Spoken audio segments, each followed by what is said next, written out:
पिताजी, हमारे गांव का ऐसा हाल क्यों है? गांव के सभी लोग दुखी और परेशान नजर आ रहे हैं। आखिर बात क्या है? रानी बेटा, इस गांव में गरीब किसान की यही किस्मत है। जमींदार ठाकुर सिंह जैसे लोग हमारी गरीबी का फायदा उठाते हैं। मेहनत हम करते हैं और उसका फायदा जमींदार ठाकुर सिंह जैसे लोग खा जाते हैं। हमारे पास ना अपनी जमीन है और ना अधिकार। हम गरीब किसान बस मेहनत करते हैं और भूखे रहते हैं। किसानों की ऐसी दयनीय स्थिति को सुनकर रानी बहुत दुखी हो जाती है। पिताजी, आप चिंता मत कीजिए।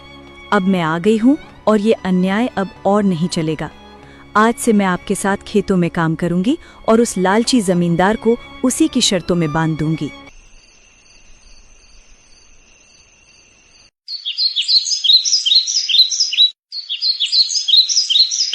अगले ही दिन रानी जमींदार ठाकुर सिंह के यहाँ पहुँच जाती है। अरे रानी, तुम यहाँ? कहो क्या बात है? मुझे ठेके पर कुछ जमीन चाहिए।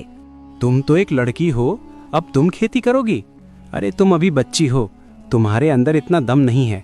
तुम पढ़ी लिखी लड़की हो, खेती नहीं कर पाओगी। नहीं मालिक, ऐसा मत बोलिए। भले ही मैं पढ़ी लिखी हूँ, मगर हूँ तो एक किसान की बेटी ही ना। खेती करना मुझे अच्छी तरह से आता है। अच्छा चलो ठीक है, तुम्हारी बात मैं मान लेता हूँ।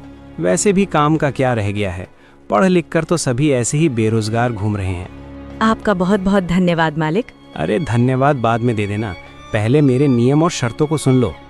आपकी क्या शर्त है मालिक, बताइए। जमींदार ठाकुर सिंह, ये तो बच्ची है। इस बार कुछ ऐसी शर्त बता देता हूँ जिससे इसकी सारी फसल मेरी हो जाएगी।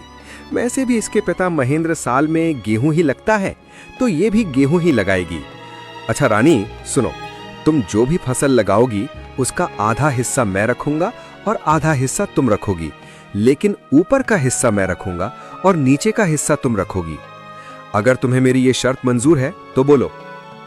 ठीक है मालिक, मुझे आपकी शर्त मंजूर है, ऐसा ही होगा। अगले दिन से रानी अपने पिता के साथ खेतों पर काम करना शुरू कर देती है। रानी ने इस बार धान के बजाय प्याज की फसल लगाई और कुछ महीने बाद फसल तैयार हो गई। प्याज की फसल इस बार बहुत अच्छी हुई थी। अब रानी और उसके पिता दोनों खेत से प्याज की फसल निकालने लग जाते हैं। फसल की खबर मिलते ही जमींदार ठाकुर सिंह रानी के पास आता है। अरे रानी, शर्त तो याद है ना तुम्हें? हाँ हाँ मालिक, मुझे सब कुछ याद है। आधा आपका और आधा मेरा, और आपने कहा था कि ऊपर का हिस्सा आपका होगा और नीचे वाला का हिस्सा मेरा होगा। देखिए मालिक, इसने तो चालाकी कर दी। ये धान की फसल नहीं है, ये तो प्याज की फसल है। अरे ये क्या रानी, इस बार तुमने प्याज लगाया है? ये तो आप ही की शर्त थी मालिक, और आपने ही शर्त बताई थी, और अब आप ही शर्त मानने को तैयार नहीं हैं। अरे लेकिन मैं इस घास फूस को लेकर क्या करूँगा, जबकि सारे प्याज तो तुम ले रही हो।